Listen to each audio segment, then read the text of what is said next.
Hola, mi nombre es Fernando Carrizo, yo soy médico patólogo del Instituto Oncológico Ángel Rojo. Les voy a dar la clase de patología de partes blandas que representa un grupo de entidades bastante infrecuentes, pero que nos puede servir como inicio para señalar también un montón de nociones básicas que se pueden aplicar a lo largo de toda la cursada. Vamos a arrancar.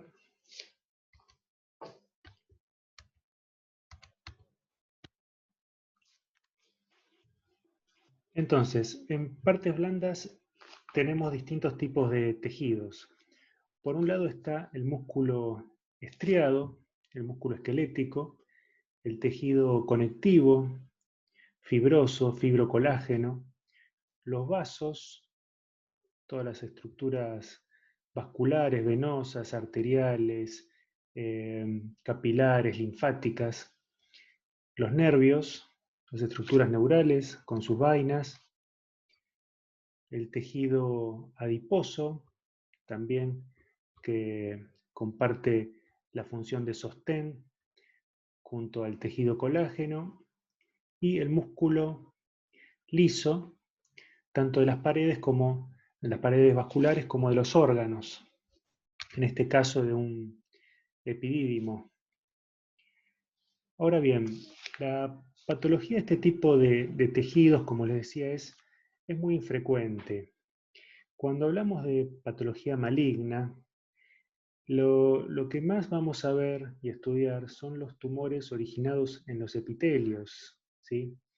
Lo que sí es realmente frecuente son los tumores benignos de las estructuras mesenquimáticas, por ejemplo los lipomas, ¿sí? Que son tan frecuentes que seguramente están subdiagnosticados. Muchas personas pueden tener lipomas y ignorarlos o desconocer su presencia, son totalmente inocuos. También es muy frecuente la presencia de leiomiomas, tumores musculares lisos, en el estroma del miometrio, en el útero. También muchas veces aparecen como hallazgos por una cirugía por un tumor de endometrio o por alguna otra razón, y a veces sí se presentan manifestándose clínicamente y por eso son sujetos de cirugía, como en este caso, pero también son lesiones bastante frecuentes.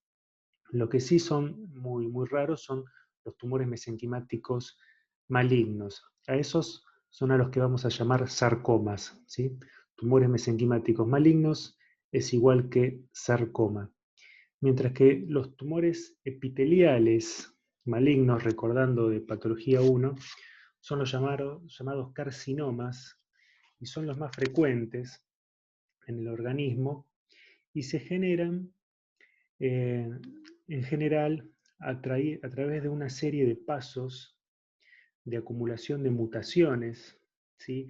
En este esquema propuesto por el doctor Vogelstein allá a fines de 1980, principios de los 90, se hablaba ya de este esquema a partir del cual los tumores malignos se generaban por una serie sucesiva de mutaciones que se iban acumulando, dándole a ese tejido cada vez más capacidades de agresividad.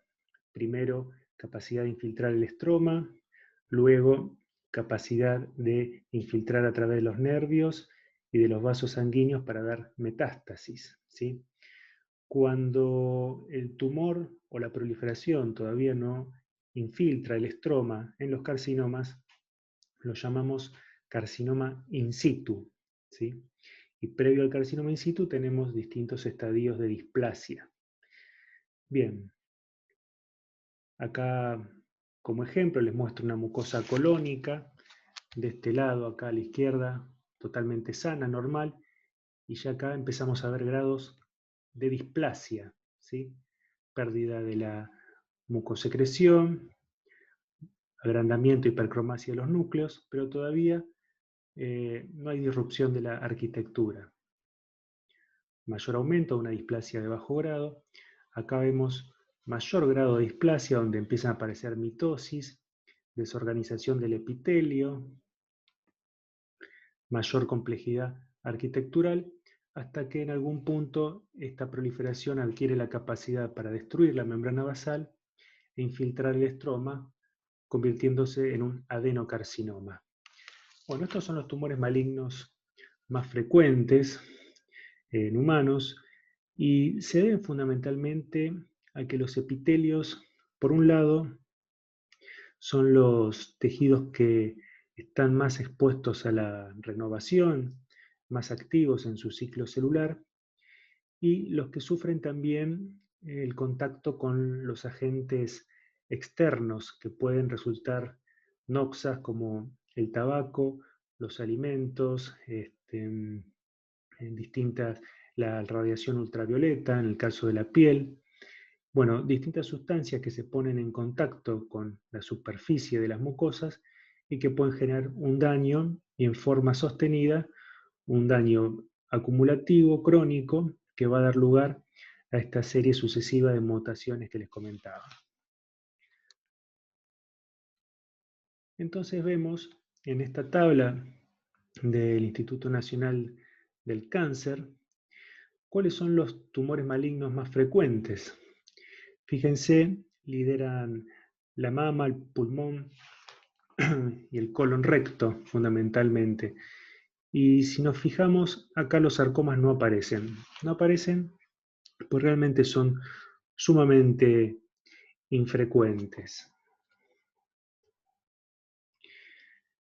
Son tan raros que se los menciona como un grupo, cuando en realidad son eh, una serie de tumores sumamente heterogéneos, un conjunto de enfermedades que mucho no tiene que ver uno con otra, solo los une el hecho de diferenciarse a partir del tejido mesenquimático, lo cual plantea un problema a la hora de clasificarlos. Yo uso esta figura que aparece en un texto de Borges, donde con ironía habla de una clasificación de animales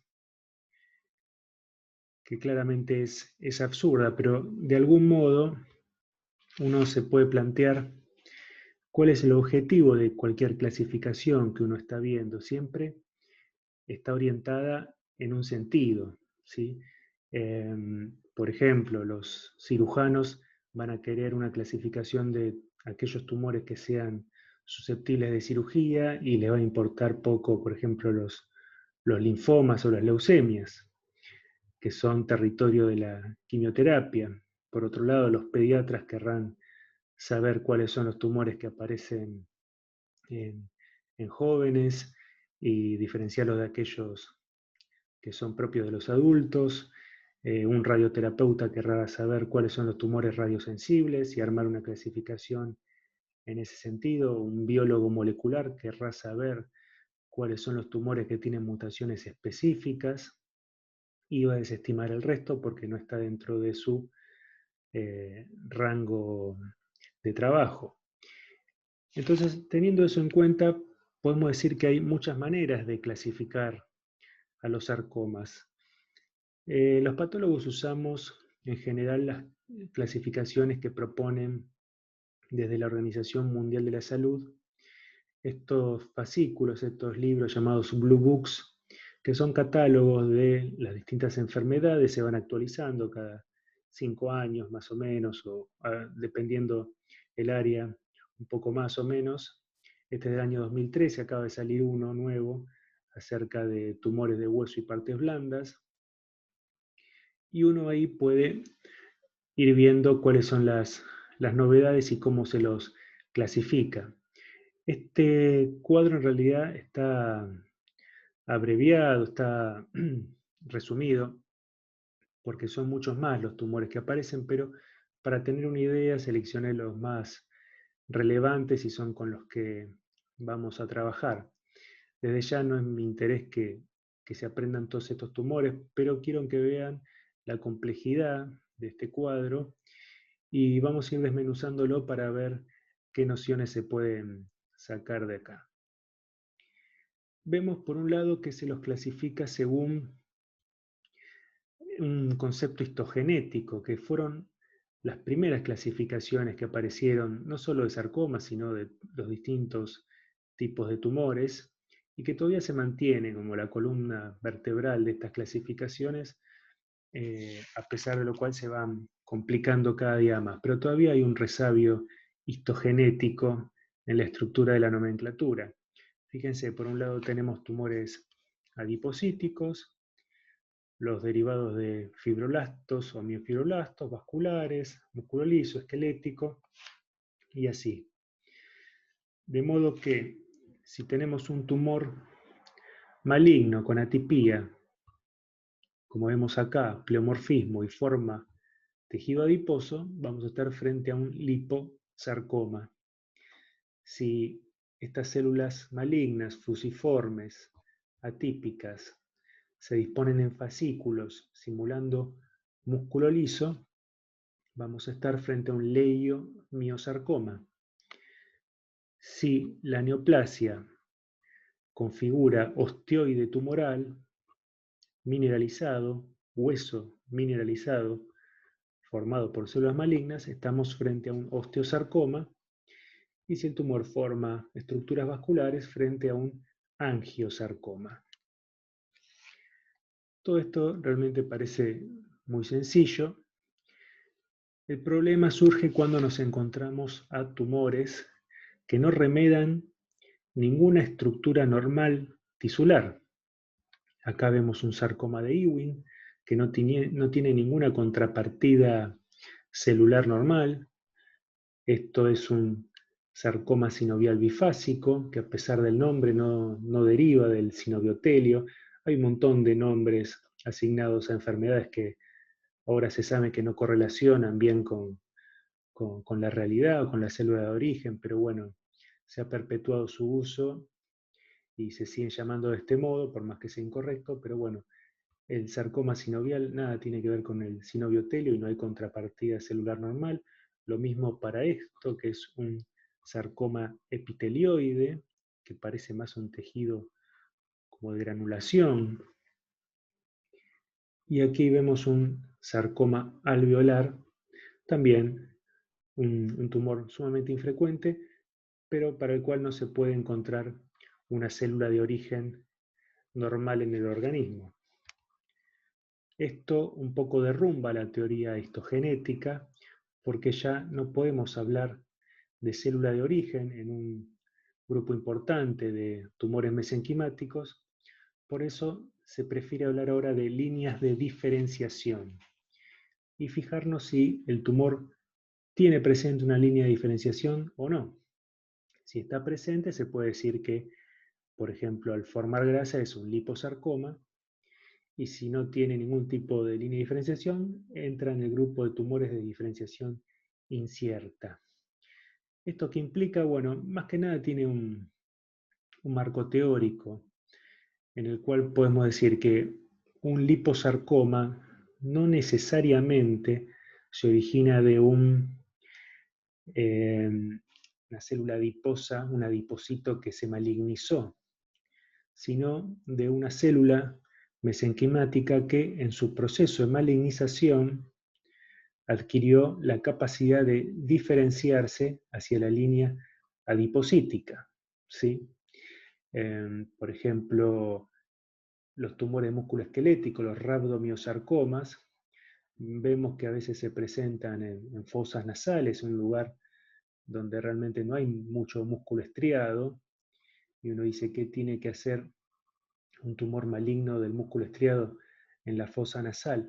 Y bueno, es que probablemente no se haya originado de una célula muscular estriada normal que se malignizó, sino de un stem cell o una célula que al malignizarse adquirió capacidad de diferenciación rhabdomioblástica. Bien, pero la verdad que lo que más nos interesa no es tanto saber de dónde se originaron los tumores, lo cual es interesante y podría dar algunas pautas luego para no solo su diagnóstico, sino tratamiento fundamentalmente. Pero hoy por hoy lo que más nos importa tanto a los médicos tratantes como a los pacientes, por supuesto, es el comportamiento de la lesión que presentan. Y en ese sentido, uno está habituado, o en patología 1 a lo mejor nos queda la idea de que esto es cuestión de blanco y negro, que están los tumores benignos y los malignos, aunque en realidad es un poco más complejo que eso.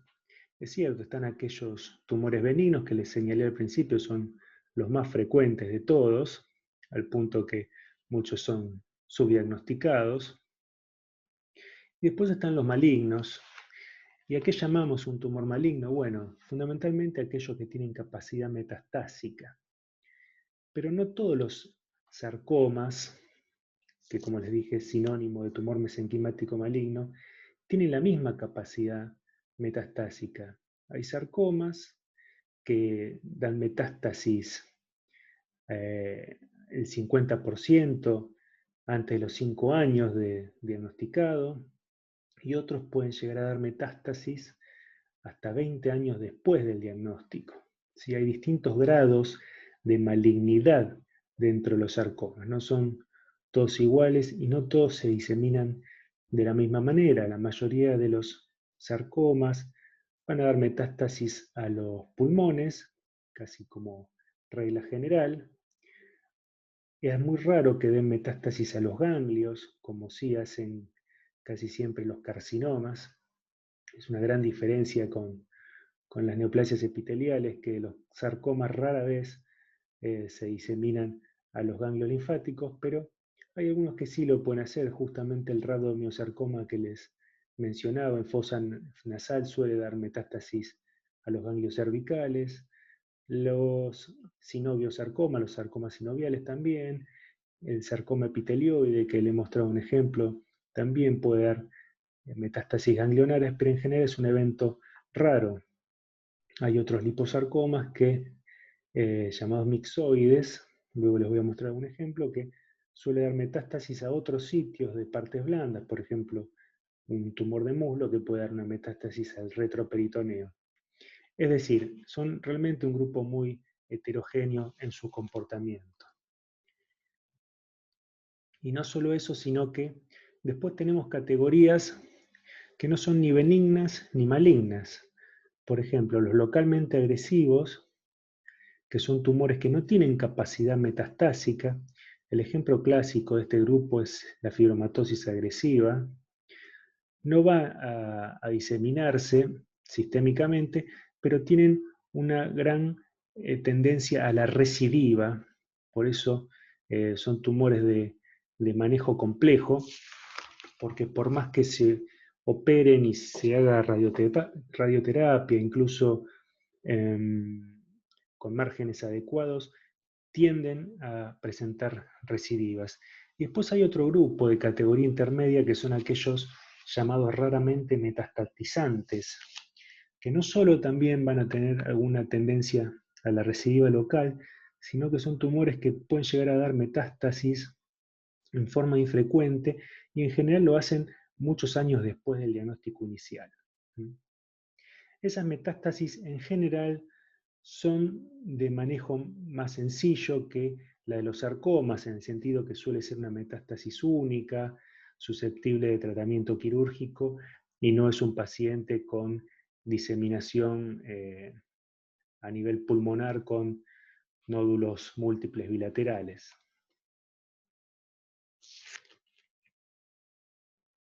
Para el manejo de estos pacientes y para advertencia de los patólogos, hay un grupo dentro de estos tumores benignos que nos preocupan particularmente.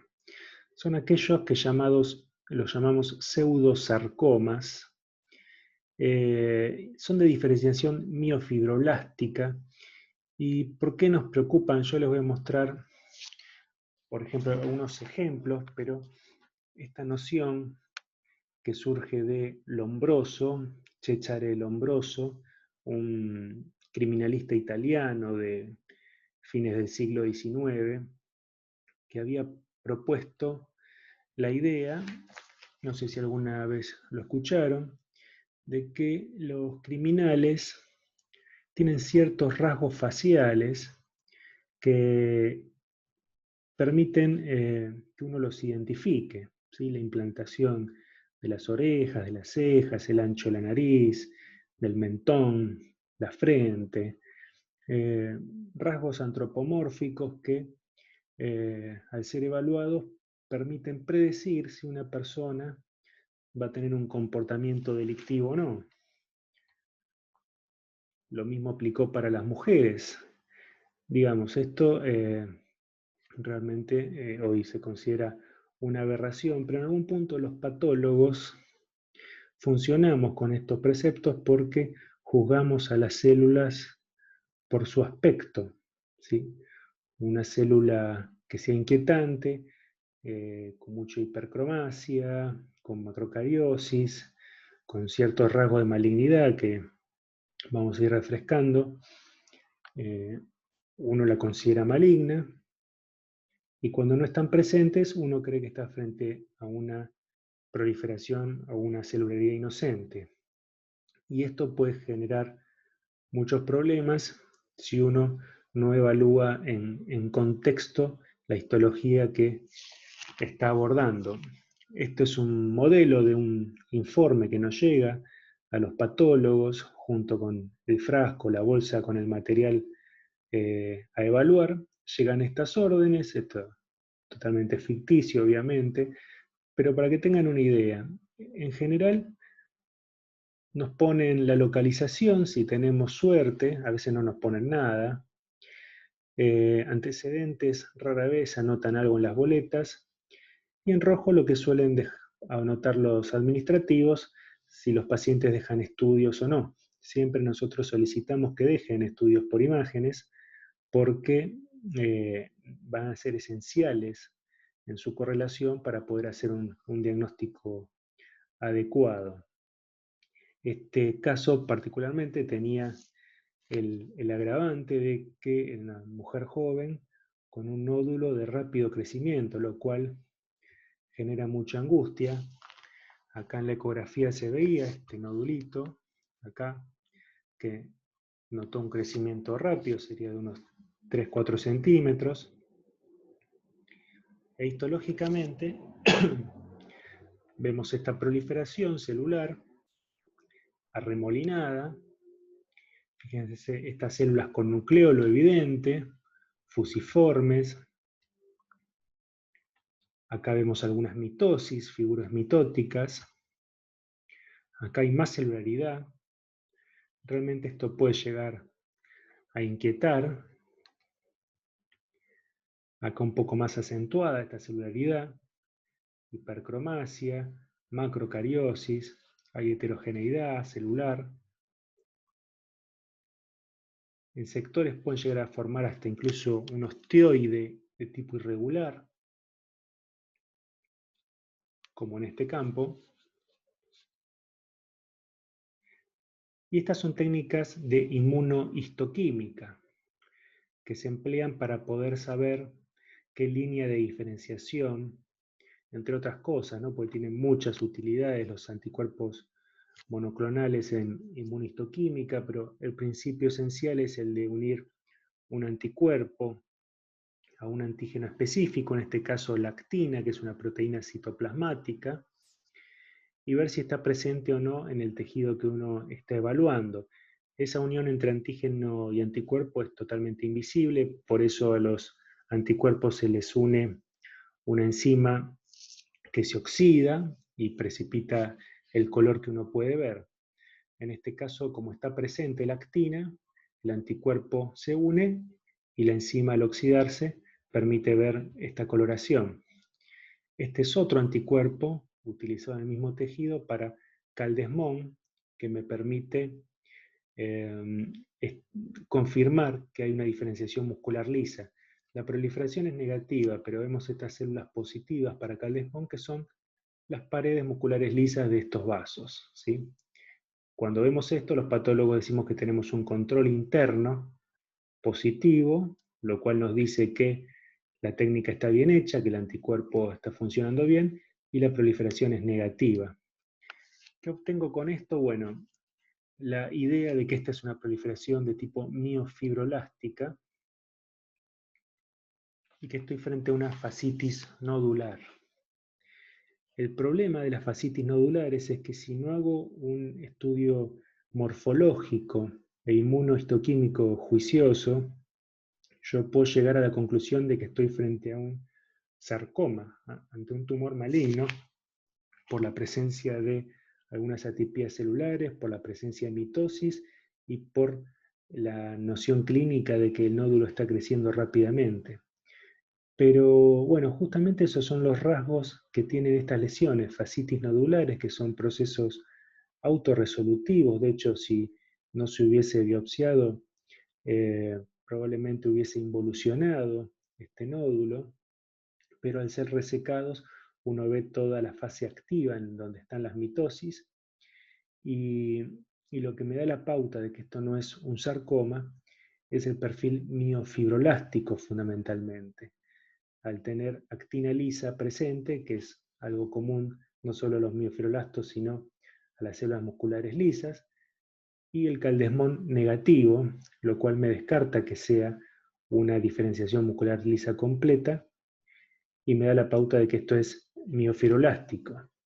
El hecho de que tenga mitosis no me tiene que asustar siempre y cuando las mitosis sean típicas y no pleomórficas, pues la mitosis es un evento fisiológico, sobre todo en estos tejidos de aspecto reparativo.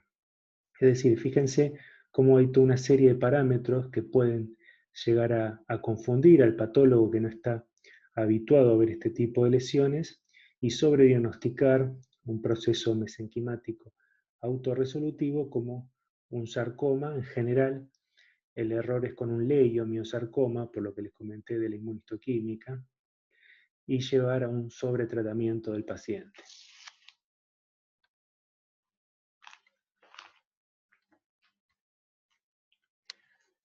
Vamos a ver qué pasa con la clasificación de tipo molecular. Hay algunos sarcomas que tienen un cariotipo complejo. En realidad esto también es a nivel teórico.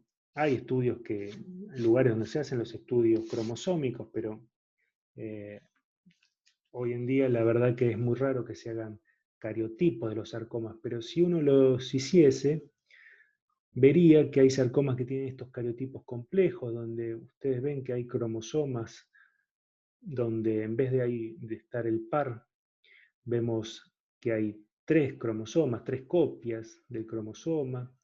Algunas de esas copias tienen deleciones, a otras les sobran pedazos de cromosoma. Es decir, es realmente un núcleo con un cariotipo muy atípico. Y si uno se pregunta cómo luciría una célula con este cariotipo, inmediatamente pensaría que es una célula muy pleomórfica. Y de hecho, así lucen los sarcomas con cariotipos complejos. Son los sarcomas más pleomórficos que existen, más atípicos, que tienen todos los rasgos que uno imagina de una célula neoplásica. Lo que estoy señalando acá es una mitosis tripolar, francamente atípica. De hecho, este pleomorfismo nace en fallas en la división mitótica. En vez de segregarse en forma pareja las cromátides hermanas, algunas son arrastradas hacia la célula hija en vez de dividirse normalmente, lo que va generando la aberración resultante en las dos células generadas por la mitosis. Generalmente hay previamente una mutación en P53, lo cual permite que estas células no vayan a apoptosis y sobrevivan a pesar de esta aberración mitótica. Como resultado vamos a tener estas lesiones francamente pleomórficas. Acá a menor aumento, perdón, más panorámico, vemos que también suelen asociarse a mucha necrosis, ¿sí? Y tienen todos los rasgos que uno espera de un tumor maligno. Macroscópicamente nos sorprende tampoco que sean tumores muy de aspecto friable, necrótico, con hemorragias, ¿sí? Bordes lobulados. Eso es algo importante a destacar, macroscópicamente, por más agresivo que sea el sarcoma, en general no tienen bordes espiculados como lo tienen los carcinomas. Los bordes, siendo honestos, no son irregulares como se suele decir de los tumores malignos, porque eso generalmente es un criterio que se utiliza en los tumores malignos más frecuentes, que son los carcinomas. En cambio, en los sarcomas, por más agresivo que sea el tumor, en general uno puede delimitarlo muy bien en sus contornos. ¿Y cuáles son los sarcomas que tienen cariotipos complejos? Bueno, todos los que tienen un componente en general pleomórfico, ¿sí? Y de alto grado. Pueden aparecer dentro de las distintas líneas de diferenciación. Y luego hay otro tipo de sarcomas que tienen alteraciones específicas. Fíjense, este cariotipo no es tan atípico como el anterior, sino que hay simplemente una sutileza. Hay un cromosoma del par 11 que tiene un extremo un poco más largo que el otro, mientras que en el par 22 ocurre lo contrario, hay un cromosoma que es más corto. Esto se debe a que hubo una traslocación, se fragmentó el cromosoma 22 y ese pedazo fue a fusionarse con una copia del cromosoma 11, una traslocación específica, ¿sí? ¿Qué ocurre cuando se generan estas traslocaciones? Bueno, los genes, quedan genes involucrados en esos extremos, en esas uniones, dando lugar a un producto quimérico. Lo que suele ocurrir es que un promotor se une a la zona de transcripción de otro gen que en general estaba silenciado y de este modo empieza a expresarse o a sobreexpresarse con un producto quimérico que no estaba naturalmente expresado en esa célula. Esos productos quiméricos en general afectan las vías del ciclo celular o la remodelación de la cromatina, permitiendo que se expresen sectores que estaban silenciados, también en general estos sectores asociados al ciclo celular. Es decir, que estos eventos únicos suelen ser suficientes para la generación del sarcoma. Un concepto importante con los sarcomas es que no existe la idea del sarcoma in situ, como sí hay de carcinoma in situ. Por un lado, porque no hay membrana basal que destruir, ya que el tumor se origina en el estroma. Y por otro lado, no hay un acúmulo de mutaciones que va llevando a un grado creciente de agresividad, sino que un sarcoma tiene capacidad metastásica desde la primera célula, ¿sí? Y en general son eventos asociados a traslocaciones específicas.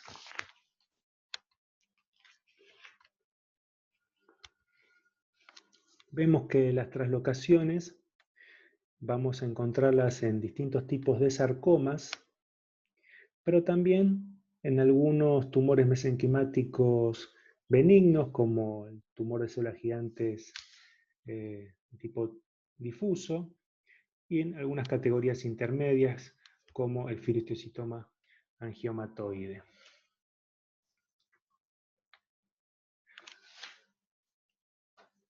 Si bien pueden aparecer, como les decía, en sarcomas o en tumores de agresividad intermedia, incluso benignos, hay algo que tienen en común los tumores asociados a traslocaciones, y es que todas las células de esa proliferación van a ser parecidas entre sí. Va a haber monomorfismo celular. Y como les decía acá, no es como en los cariotipos complejos donde el problema estaba en la mitosis. Por eso estos tumores no van a tener mitosis atípicas. Las mitosis que vamos a encontrar son normales porque el problema está a nivel de la desregulación de un gen producto de la traslocación. Y fíjense, esto de acá arriba es un sarcoma sinovial, todas las células son parecidas entre sí. Esto es un liposarcoma mixoide. Las células ovales son las neoplásicas, son todas similares. No suele haber pleomorfismo en los tumores asociados a translocación. Esto es un sarcoma de Ewing y esto es un feristiocitoma angiomatoide. Son 4 tumores muy distintos entre sí, pero las células que las componen son todas monomórficas dentro de esa proliferación. ¿Sí? Esto no implica de ningún modo una mejor conducta o un potencial biológico eh, menos agresivo, sino por el contrario, un sarcoma de Ewing, por más monomorfismo que muestre, realmente es un tumor muy agresivo. Simplemente me está hablando del mecanismo molecular que subyace a esta neoplasia. ¿Y cómo podemos evaluar estas translocaciones? Bueno, el método más útil es lo que denominamos como FISH, que significa hibridización in situ con fluorescencia. En este esquema tenemos al gen EWS del sarcoma de Ewing, ¿sí? Que está en el cromosoma 22. Entonces, si yo quiero saber si este gen está intacto o si está traslocado, puedo diseñar sondas que se van a pegar a los extremos de este gen, al extremo 5' y 3'. Estas ondas las diseño para que la de un extremo tenga un color verde y la del otro un color rojo, así las puedo diferenciar. Y en condiciones normales, como el gen es relativamente corto, voy a ver las dos señales muy pegadas. Y voy a ver dos señales porque tengo dos copias del gen EWS en cada una de mis células, la copia paterna y la copia materna. Cuando hay una translocación, es decir, cuando hay una ruptura del gen por la mitad y ese extremo que se rompió va a parar a otro cromosoma, lo que voy a ver es una separación de esas ondas, dando lugar a la confirmación de que hay una translocación. Nunca va a haber una ruptura de los dos alelos, materno y paterno. Sería demasiada mala suerte que en una misma célula se generara un doble evento de translocación del mismo gen en los dos alelos. Siempre hay uno que permanece normal y otro es el que se trasloca. Y nosotros lo vemos con inmunofluorescencia, con este tipo de señales.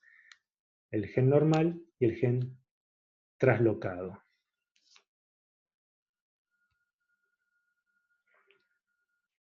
En el sarcoma de Ewing hay una translocación que es la más frecuente, que es entre el gen EWS que les mostré, que se pega con el gen FLI1, ¿sí? El cromosoma 11.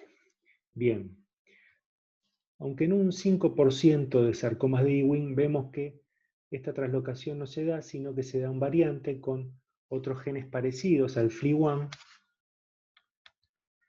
y a veces incluso vemos que ni siquiera está el gen EWS involucrado, sino este gen FUS o alguno de estos otros que son similares, dando lugar a una neoplasia de características parecidas al sarcoma de Ewing, ¿sí?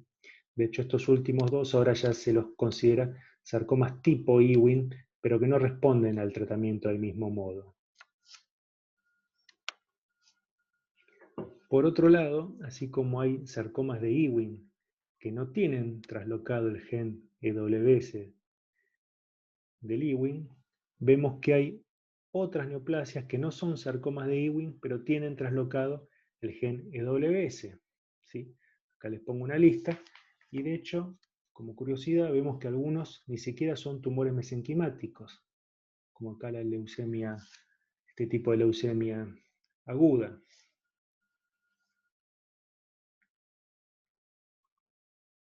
Y acá les presento algunos otros sarcomas con traslocaciones específicas que son usadas en la práctica diaria.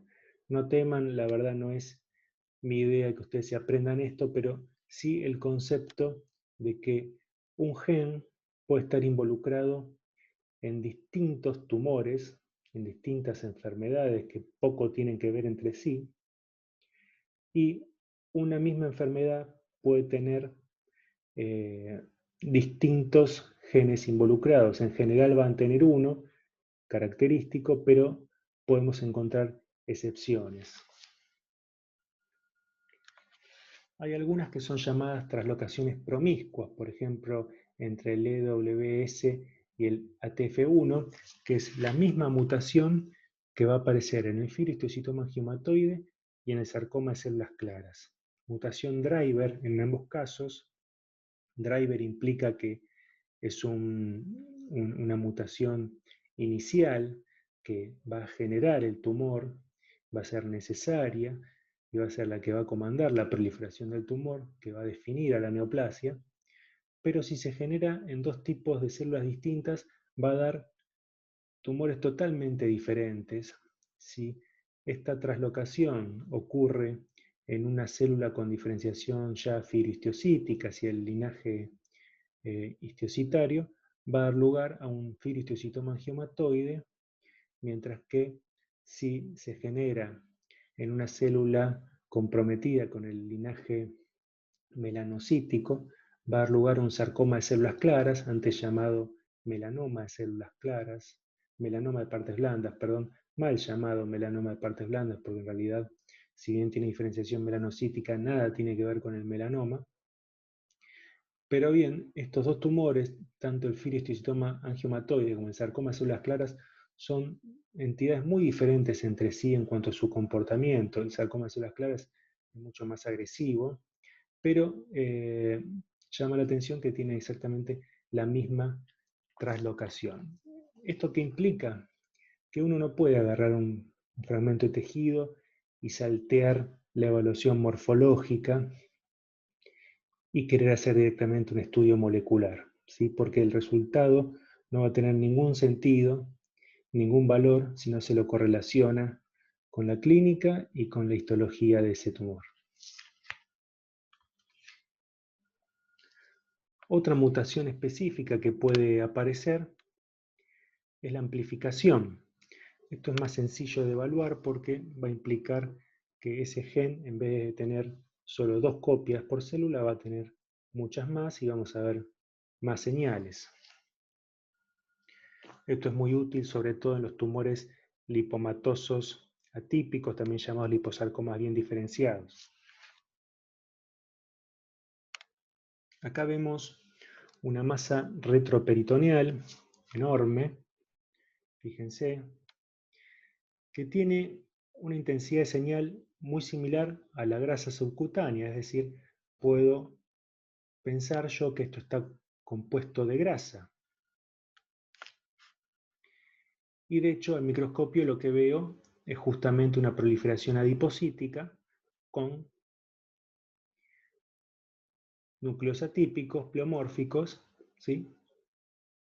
Que me da el diagnóstico de liposarcoma, en este caso llamado bien diferenciado tipo lipoma, es el nombre correcto, pero bueno, es un liposarcoma a nuestros fines.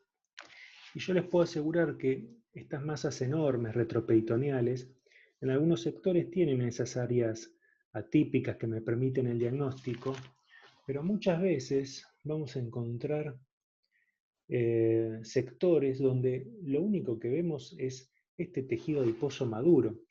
Y uno sabe que este fragmento panorámico que estoy viendo corresponde al liposarcoma, pero si me lo muestran fuera de contexto, yo puedo pensar tranquilamente que esto es tejido celular subcutáneo o un lipoma.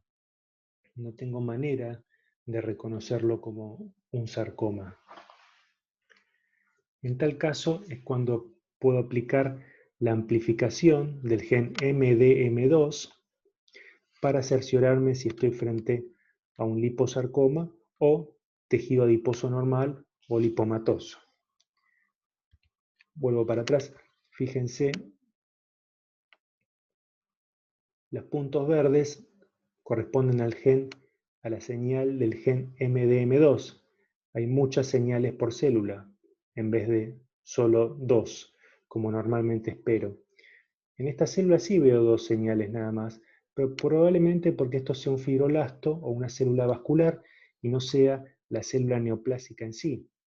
Tengamos en cuenta que los tumores, las neoplasias, no solo están conformadas por la célula neoplásica que está mutada y proliferando, sino que también tiene un montón de células no neoplásicas necesarias, acompañantes, por ejemplo la de los vasos sanguíneos, fibroblastos y estructuras de sostén, células inflamatorias que generan un microambiente tumoral adecuado para la supervivencia y proliferación del tumor.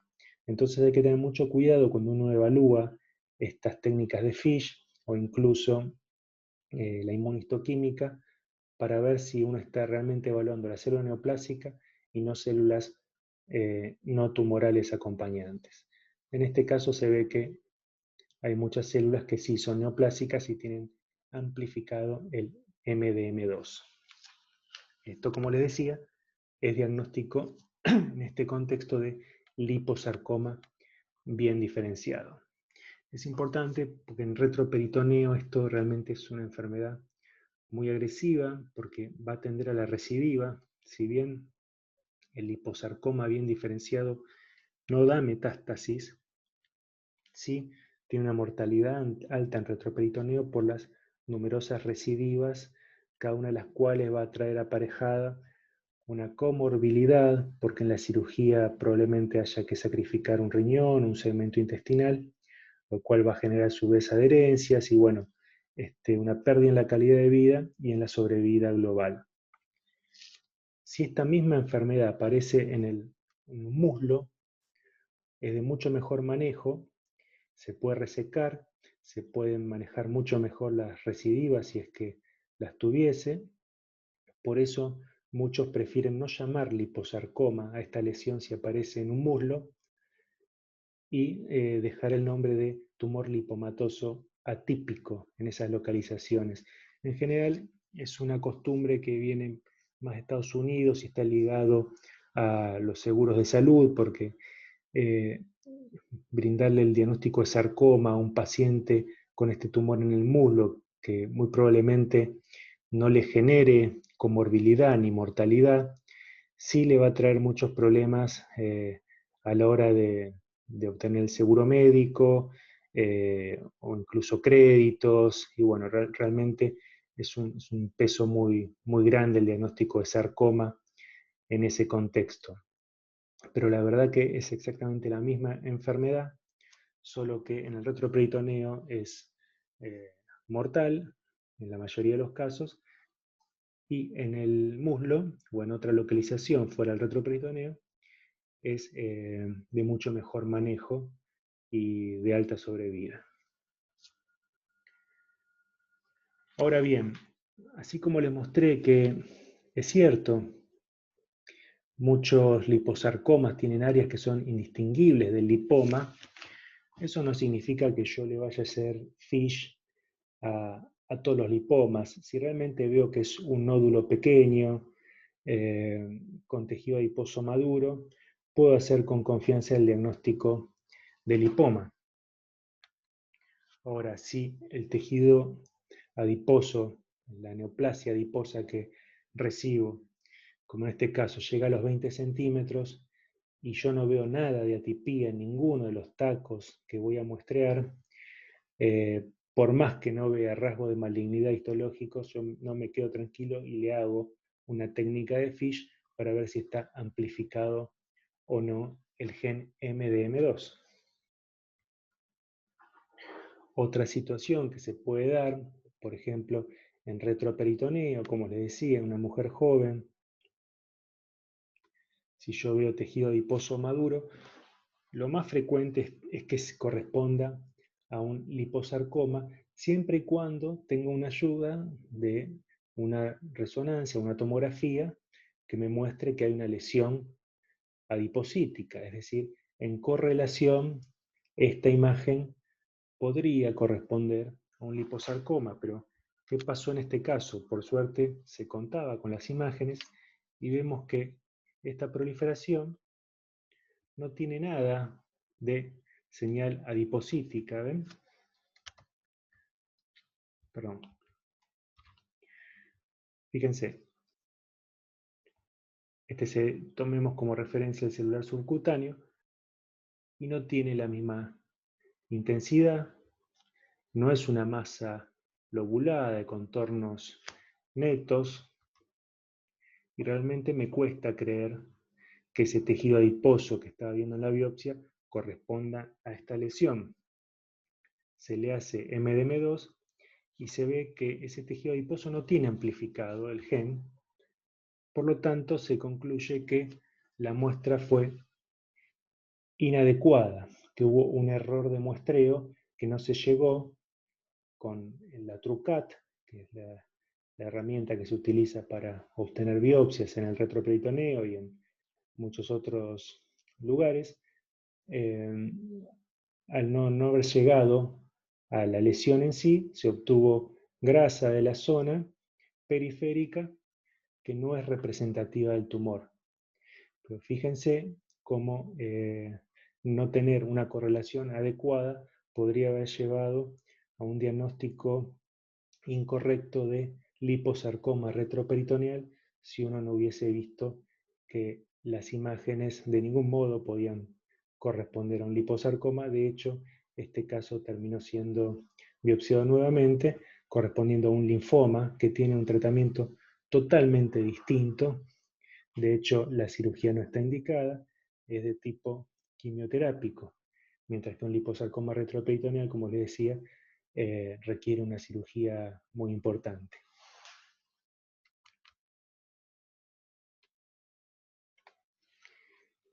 Y por último, el parámetro para clasificar a los sarcomas que usamos los patólogos cuando nos enfrentamos al microscopio con estas lesiones es el patrón morfológico, ¿sí?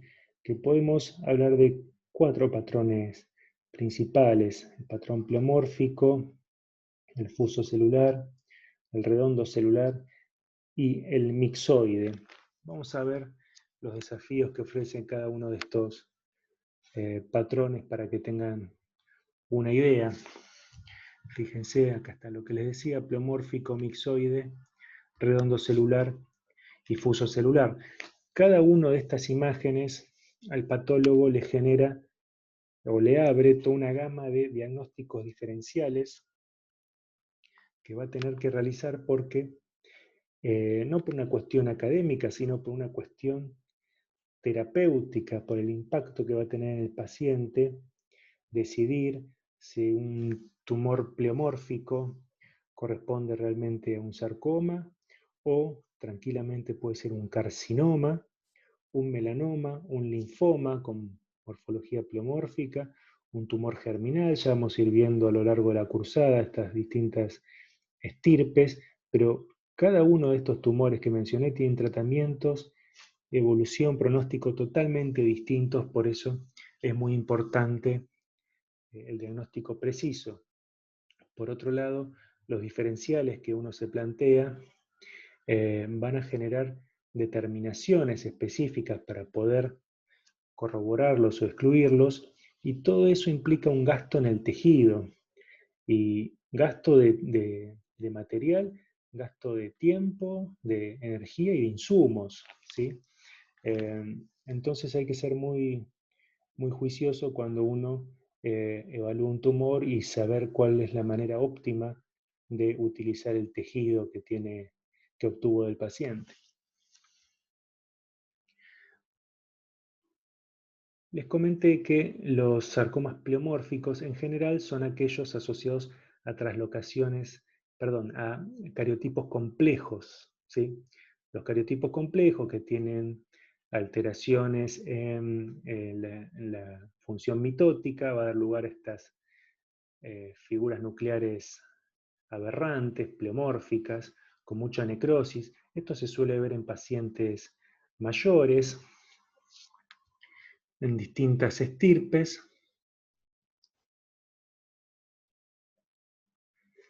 Y hubo unos trabajos que trataron de desmenuzar estos sarcomas pleomórficos para ver qué se podía decir con respecto a su evolución. Muchos de estos tumores, podría decir que la mitad de ellos, el 50% de estos sarcomas pleomórficos, antes de los 5 años han dado metástasis, lo cual digamos, se puede considerar como una diseminación a distancia relativamente temprana, en comparación con otros sarcomas, como les decía al principio, que pueden dar metástasis muchos años, hasta 20 años más tarde del diagnóstico.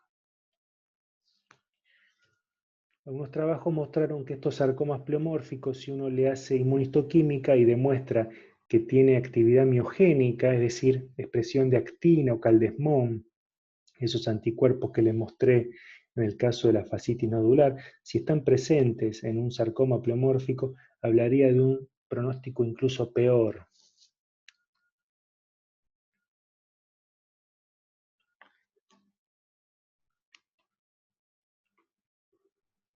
Y en otros casos, cuando vemos, por ejemplo, en este tumor retroperitoneal de aspecto adipocítico, que al cortarlo presenta estas áreas blanquecinas, fíjense, es una masa enorme,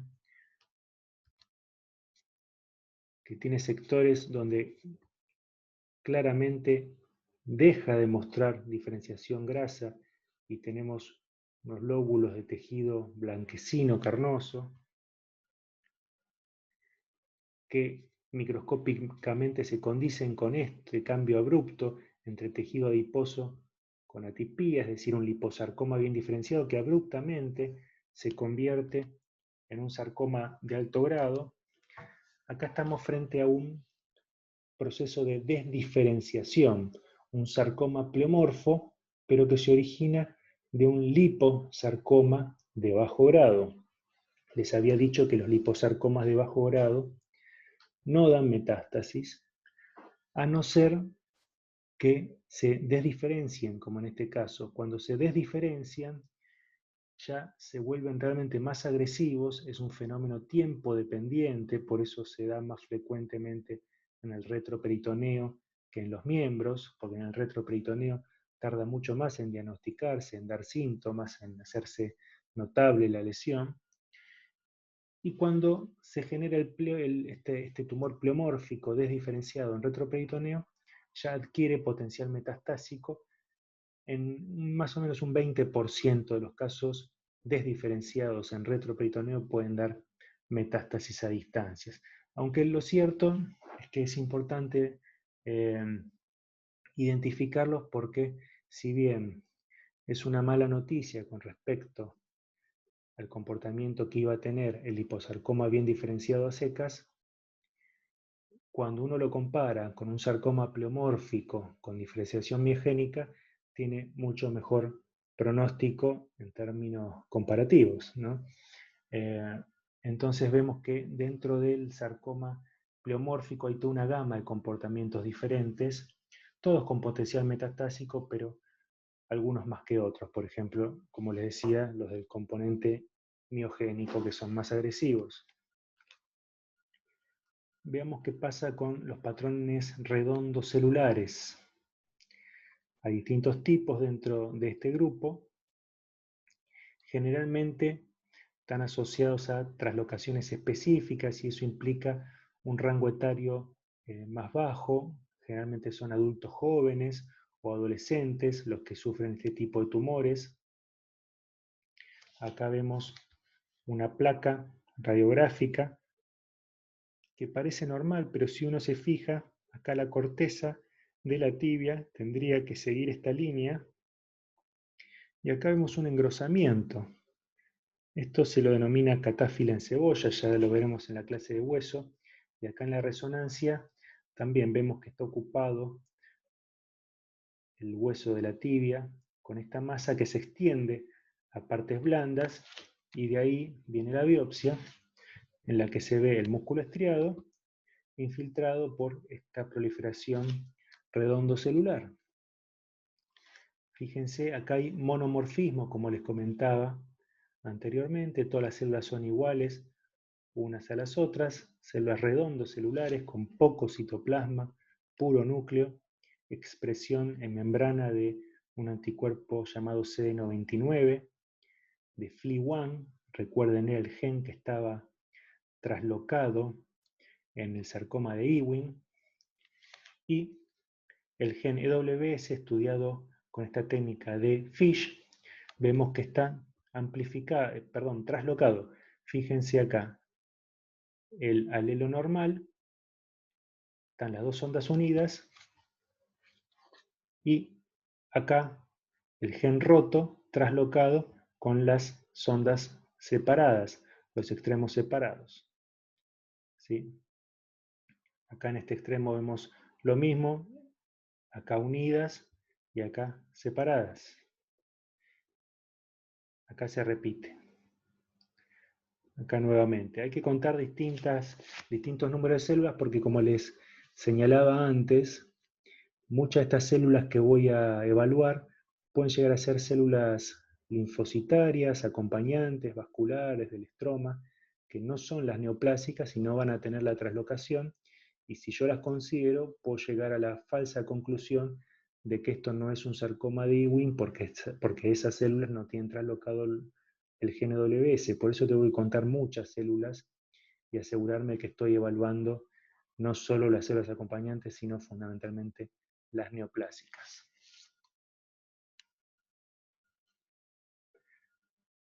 Un joven de 22 años en el muslo, un tumor también de aspecto lobulado, friable. Fíjense, si bien es redondo celular, también parece insinuar algunos fascículos, muy parecido desde la morfología a un sarcoma de Ewing, incluso expresa CD99 igual que el sarcoma de Ewing, pero hay que tener en cuenta que no es para nada específico ese anticuerpo como se lo pensó en un principio. Ahora vemos que la desmina es positiva, que es de diferenciación muscular estriada, lo mismo que la miogenina, que es un anticuerpo que se expresa a nivel nuclear, ¿sí? Entonces, con estos rasgos llego al diagnóstico de rhabdomiosarcoma, que es un tumor con una evolución, un tratamiento totalmente distinto al sarcoma de Ewing. Fíjense cómo acá la morfología realmente tiene limitaciones porque son muy parecidos y puedo definirlo con técnicas de inmunohistoquímica que me muestren la diferenciación muscular estriada definida. Y también vean que hay algunos anticuerpos que se solapan, por ejemplo el CD99 es positivo en ambos tumores, por eso siempre hacemos paneles de anticuerpos, no usamos un solo anticuerpo mágico que nos dé el diagnóstico, sino que tenemos que usar distintos paneles según la morfología y evaluarlos en conjunto. Otro tumor en una paciente joven, bien definido, que tiene un aspecto bifásico, en el sentido de algunas células de aspecto epitelioides, estos nidos, y otros fusiformes que también expresan CD99. Fíjense qué poco específico que es. El TL1, que es un anticuerpo bastante sensible para este tumor, lo mismo que la translocación del gen SIT. Fíjense acá, el gen normal en el cromosoma paterno, supongamos, y el gen traslocado en el otro alelo materno. ¿Sí? Así en las distintas células que podemos ir evaluando para demostrar la translocación del gen SIT, que es específico junto al TL1 por inmunistoquímica del sarcoma sinovial. También es un sarcoma que suele dar metástasis ganglionares, lo mismo que el rhabdomiosarcoma, raro en los sarcomas, pero justo estos últimos dos que le mostré tienden a dar metástasis ganglionares y que se tratan con quimioterapia y resección quirúrgica. Otra paciente joven, fíjese en la pierna, como en la placa apenas se puede ver una sombra acá que se evidencia mejor en la resonancia como un hematoma recidivante. Acá está la pieza quirúrgica y se ve realmente como un aspecto hemático, como si fuese un hematoma quistificado, pero las paredes de ese hematoma muestran estos nidos de células de aspecto histiocitoide, monomorfas entre sí, todas son iguales entre sí, lo cual me sugiere que subyace una traslocación específica a esta neoplasia. Me expresan desmina, el músculo estriado expresa desmina normalmente, y las células tumorales también. También expresan CD99, pero acá yo no se los muestro, pero miogenina era negativo, es decir, no había diferenciación muscular estriada completa. Y si bien tenían CD99 y también tiene traslocado el gen WS, fíjense, en esta célula, gen normal, gen traslocado, gen normal, acá parece estar traslocado. Si bien hay, acá se ve bien en esta, gen normal, gen traslocado, si bien tenemos CD99 y EWS, lo cual como rasgo individual es muy sugestivo de Ewing, la morfología en este caso pesa más que cualquier estudio inmunitoquímico molecular porque jamás un sarcoma de Ewing se me va a presentar en partes blandas con aspecto histioide. Esta morfología y este perfil inmunistoquímico y molecular es propio de los filistiocitomas angiomatoides que tienden a presentarse, como les decía, como hematomas recidivantes que luego son resecados. Al principio pueden llegar a ser drenados, lo cual eh, perjudica la resección posterior, porque el cirujano va a tener que resecar también la zona de la punción para sacar cualquier fragmento tisular neoplásico que pueda haber quedado en el trayecto de la aguja. Eso condiciona mucho la cirugía y puede generar un aumento en el riesgo de recidivas. Y eventualmente estos tumores pueden dar metástasis a distancia, pero también lo suelen hacer varios años después del diagnóstico inicial. Como conclusión del patrón redondo celular es que no solo hay que quedarse con la idea de un sarcoma, hay que descartar otras estirpes, los melanomas, los tumores neuroendocrinos, algunos carcinomas, los linfomas pueden tener aspecto redondo celular y hay que considerarlos en el panel inmunistoquímico. Yo acá no se los mostré, pero hay que hacer un panel en ese sentido también. El CD99, esto es un anticuerpo que inicialmente se presentó como muy específico para el sarcoma de Ewing, pero después se vio que hay muchos sarcomas que lo expresan, lo mismo que la translocación para el EWS. El patrón fuso celular también lo vamos a ver en distintos linajes, en distintas líneas de diferenciación.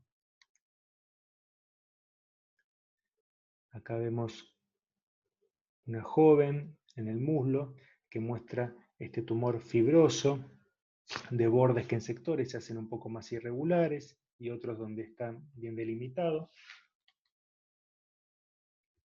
Fíjense que son fascículos hipocelulares sin atipía evidente que expresa actina lisa. Acá vemos el control en los vasos, pero no completa la diferenciación muscular lisa, ya que el caldesmón lo tengo presente en el músculo liso de los vasos, pero es negativa en la neoplasia.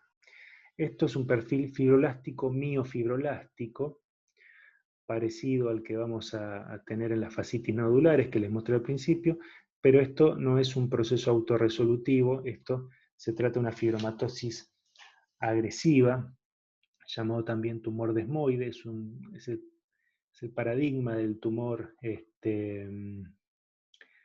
agresividad intermedia, de agresividad local, sin capacidad metastatizante, pero con alto índice de recidivas locales, ¿sí? Suele verse en mujeres jóvenes, en pared abdominal, o a veces intraabdominal incluso, o a nivel de los miembros. Otra persona joven con un tumor también lobulado, en profundidad, en el músculo. Siempre en partes blandas, cuando hablamos de profundidad, nos referimos a debajo de la fascia. Un tumor de partes blandas superficial es aquel que se presenta a nivel del tejido celular subcutáneo. En este caso vemos que compromete el músculo. Morfológicamente es parecido a lo que veíamos antes, fascículos de células sin atipía evidente, pero este es un tumor diferente que tiene algunas sutilezas morfológicas que lo diferencian de la fibromatosis, pero que fue descrito por el doctor Harry Evans allá por la década del 80, ya que llegaban en consulta, él era especialista en sarcomas, y le llegaban en consulta, empezó a juntar casos de fibromatosis con metástasis. Como todos saben, la fibromatosis no da metástasis, entonces él empezó a seleccionar esos casos, a juntarlos, a reevaluarlos y a notar que en realidad tenían algunas diferencias en su arquitectura, por lo que lo llamó sarcoma fibromixoide de bajo grado. Ese sarcoma fibromixoide de bajo grado expresa MUC4, un anticuerpo bastante específico para esta entidad, y es importante identificarlo porque puede dar metástasis, cosa que la fibromatosis no, como en este caso que dio una metástasis a la cadera unos 4 años después del diagnóstico inicial. Sarcoma fibromixoide de bajo grado o tumor de Evans.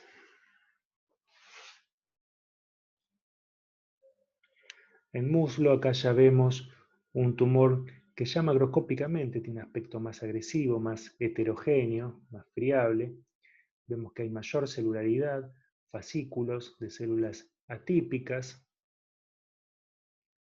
ya es distinto a lo que veíamos viendo.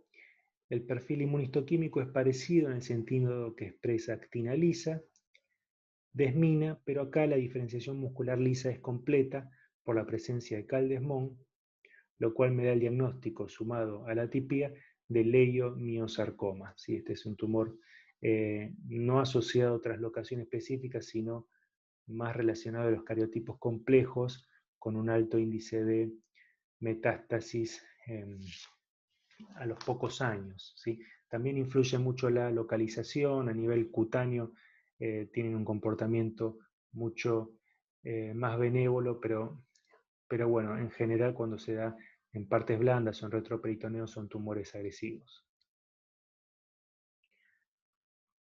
Una mujer joven, a 30 años, fíjense, ya había sufrido la amputación del quinto dedo, esta lesión ulcerada, que presenta una imagen poco definida realmente, asociada a esta ulceración, que correspondía a esta proliferación fusocelular con estas células también monomórficas, porque están asociadas a una traslocación específica, que expresan inmunistoquímicamente S100, HMB45, que son anticuerpos asociados a la línea melanocítica propia de los melanomas, que vamos a ver en la próxima clase, pero que nada tiene que ver con el melanoma. Por esto mismo se lo llamó melanoma de partes blandas, pero como les había señalado, no es un nombre adecuado porque tiene otra biología, otro comportamiento y otro tratamiento. Estos tumores están asociados a traslocación del gen EWS. Fíjense acá, usted ya a esta altura puede empezar a reconocer cuáles son las células con traslocación y cuáles no. Acá este gen está normal, este está traslocado. Y hoy se lo llama sarcoma de células claras de tendón y aponeurosis. En este caso nos ofrecen el antecedente de neurofibromatosis en una paciente joven. Fíjense, se trataba de una amputación que en este plano nos cuenta toda la historia evolutiva de esta lesión a nivel proximal, fíjense que es muy distinto a lo que vemos cerca del pie. Esto que vemos acá es un tumor de vaina nerviosa periférica benigno llamado neurofibroma plexiforme, que justamente plexiforme porque se constituye por estos lóbulos, ¿sí?, que van siguiendo el trayecto neural, pero que en algún punto empiezan a tener una progresión hacia un tumor más agresivo, cambia su aspecto, empieza a infiltrar los tejidos blandos adyacentes, llega hasta el celular subcutáneo, ulcera la piel y genera estas masas sumamente agresivas con infiltración incluso del hueso. Esta progresión se ve a nivel morfológico en estos sectores que son del neurofibroma plexiforme, sin atipía evidente, pero a medida que nos vamos en sentido distal, aumenta la celularidad, aumenta la atipía, hasta llegar a este punto en el que empezamos a hablar de un tumor maligno de vaina nerviosa periférica, asociado en el contexto de neurofibromatosis. La mitad más o menos de los tumores malignos de vaina nerviosa periférica, antes llamado schwannoma maligno, se dan en el contexto de neurofibromatosis. Ese 100 es positivo, es un marcador de estirpe neural, entre otros. Suele ser positivo en los schwannomas, en los neurofibromas, como en este caso, pero se empieza a perder a medida que las células se vuelven más atípicas, ¿sí? De hecho, es muy rara ya que conserven su expresión los tumores malignos de la vaina del nervio periférico.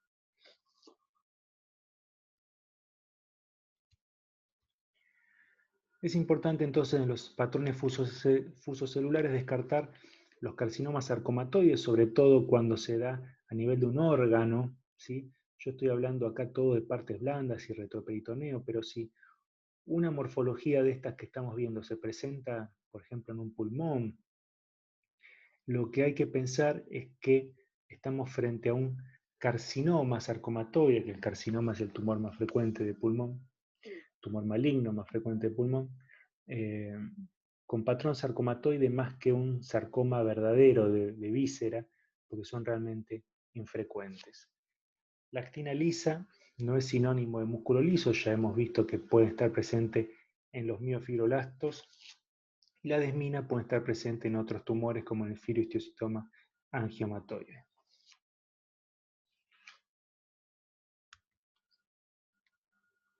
Tener en cuenta la utilidad de las translocaciones para los distintos sarcomas que uno quiere evaluar, en este caso el SIT, que es totalmente específica para el sarcoma sinovial. Veamos por último el patrón mixoide, que es todo un capítulo dentro de los tumores mesenquimáticos. Esta mujer de 30 años en el muslo, se ve claramente ya desde la macroscopía que tiene un aspecto mixoide esta lesión, bordes lobulados, un aspecto relativamente inocente porque hay poca celularidad. En general las lesiones mixoides son hipocelulares porque para que sea mixoide tiene que haber un predominio del estroma por sobre la celularidad. Y las células no tienen mayor atipía, pero fíjense acá la presencia de algunos lipoblastos, estas células que son lipoblastos univaculados, y una red capilar muy delicada, fina, que se va ramificando. Y esta lesión tiene la presencia de rearreglos o traslocaciones del gen FUS. Todos estos rasgos, esa proliferación monomorfa de fondo mixoide con esos vasos delicados, la presencia de lipoblastos unicelulares y esta traslocación del gen FUS me da el diagnóstico de liposarcoma mixoide. Estos liposarcomas mixoides nada tienen que ver con los liposarcomas que les mostré antes, tipo lipoma del retroperitoneo, que pueden desdiferenciarse. Esta es una enfermedad totalmente distinta. Lo único que tiene en común con el otro liposarcoma es la vía de diferenciación adipocítica, pero la verdad que están englobados dentro del mismo grupo por una cuestión, como les decía al principio, de línea de diferenciación. Pero la verdad que se comportan de manera diferente. Estos liposarcomas mixoides no solo pueden recidivar, sino que pueden dar metástasis, ¿sí?, sin necesidad de desdiferenciarse. Con este aspecto inocente, hipocelular, pueden dar metástasis. Y en general esas metástasis tienen un patrón de diseminación infrecuente para los sarcomas, porque si bien pueden ir al pulmón, suelen dar manifestaciones a nivel de otros sitios en partes blandas. Preferentemente pueden dar metástasis a nivel de pelvis o de retroperitoneo.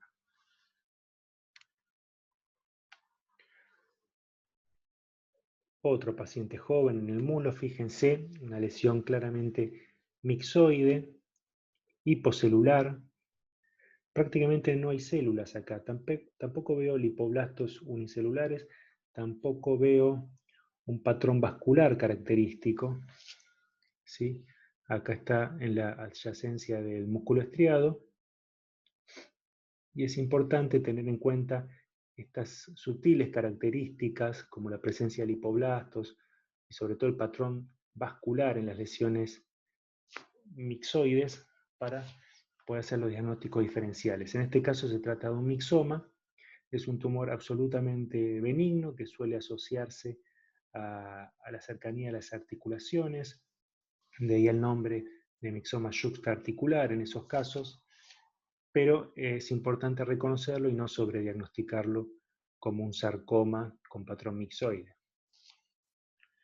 Paciente ya de mayor edad, con un tumor, fíjense, que es predominantemente superficial, porque está arriba de la fascia, ¿sí?, en el tejido celular subcutáneo, pero de aspecto multinodular.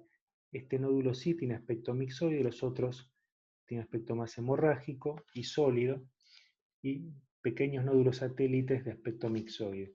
Esta es la imagen característica de este tipo de neoplasia, que tiene ya mayor celularidad y mayor atipía fundamentalmente, lo que me diferencia del resto de los sarcomas mixoides, que si bien son tumores malignos, no tienen pleomorfismo en su celularidad, porque suelen estar asociados a traslocaciones específicas, pero este es un tumor más de adultos, superficial, asociados a un cariotipo complejo. Fíjense acá, ya nada que ver con las imágenes anteriores, estamos frente a un sarcoma más parecido al patrón pleomórfico con áreas mixoides, denominado mixofibrosarcoma. Estos tumores tienen bastante tendencia a la recidiva local por esa distribución polilobulada, y también a dar metástasis a distancia fundamentalmente a los pulmones.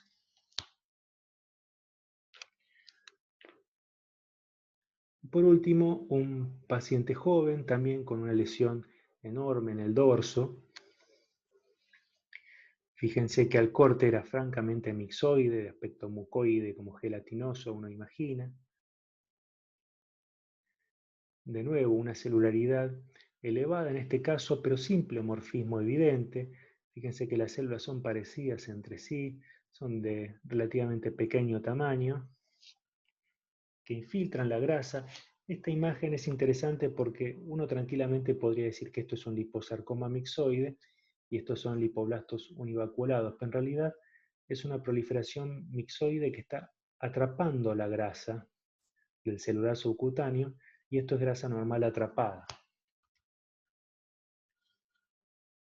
CD34 es un marcador bastante sensible para este tumor que les estoy mostrando, que se muestra en algunas células, y las que más evidencias en realidad corresponden a estructuras vasculares que marcan normalmente con CD34.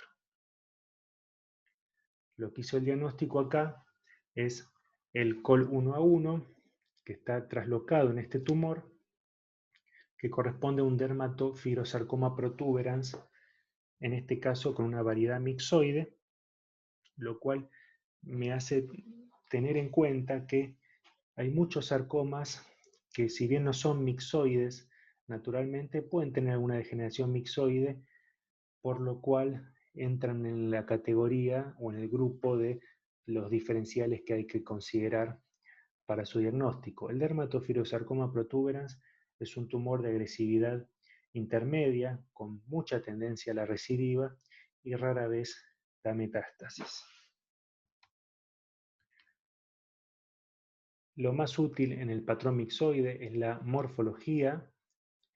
Hay que tener en cuenta que casi todos los sarcomas pueden tener variantes mixoides. La inmunistoquímica es de escaso valor y el FISH en situaciones puntuales.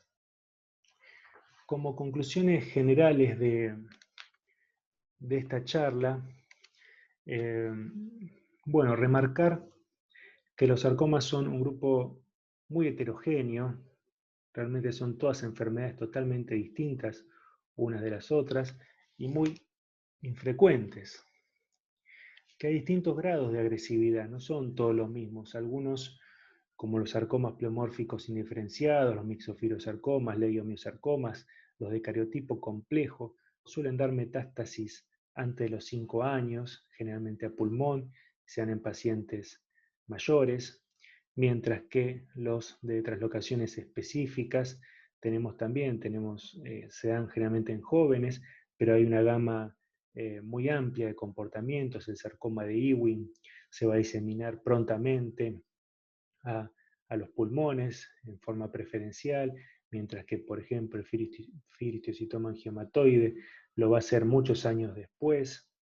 Y tenemos el caso del liposarcoma mixoide, que puede dar metástasis también en forma temprana o muchos años después. Realmente tiene una conducta impredecible y el patrón de diseminación puede ser hacia otros sitios en partes blandas.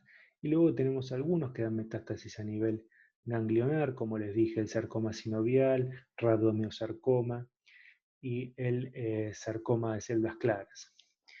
En fin, esto se condice con lo que les decía al principio, que son todas enfermedades totalmente distintas.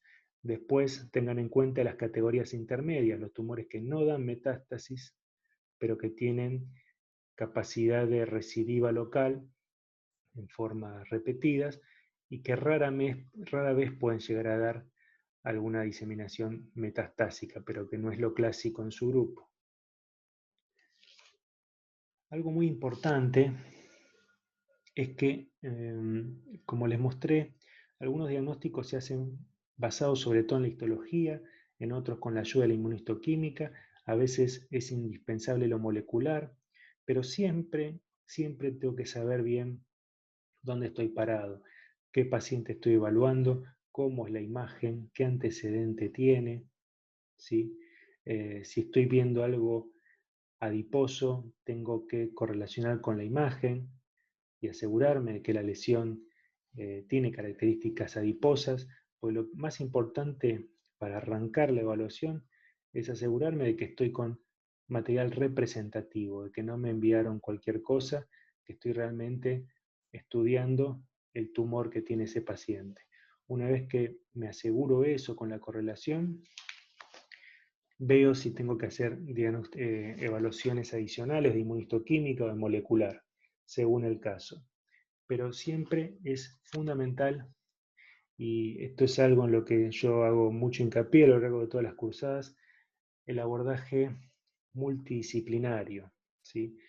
Es fundamental para el patólogo la ayuda de los colegas de otras especialidades, del cirujano, del imagenólogo, del radioterapeuta, del oncólogo, que me va a decir qué opciones terapéuticas tiene según los diagnósticos diferenciales que uno está barajando.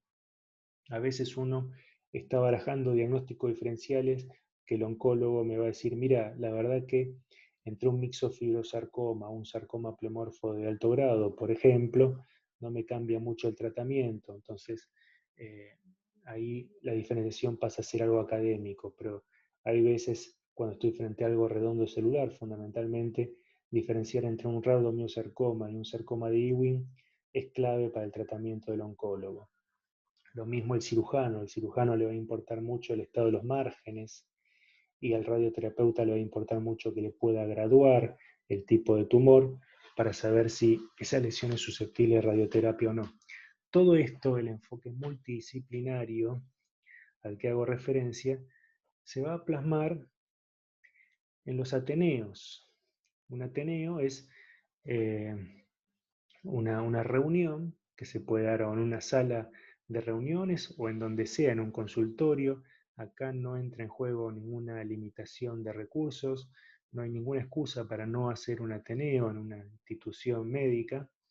Se juntan los, los profesionales que intervienen en el caso y ahí es donde se aprende muchísimo porque uno ve las imágenes, aprende del oncólogo, los oncólogos, cirujanos y radioterapeutas aprenden de lo que el patólogo les puede llegar a mostrar y realmente es muy enriquecedor y es la mejor forma de ofrecerle a los pacientes una medicina personalizada, que es una expresión que se escucha mucho ahora y en general se asocia a la implementación de alguna determinación de tipo molecular de última generación y en verdad, si bien todo eso es muy útil, lo mejor que se puede hacer por un paciente es estar en comunicación todos los médicos que están interviniéndolo, así no se escapa ningún dato a la hora de tomar decisiones sobre su salud. Bueno, de este modo yo termino esta primer clase. A ver, si tienen alguna duda, bueno, pueden consultarla a través del mail. Esta clase les va a quedar.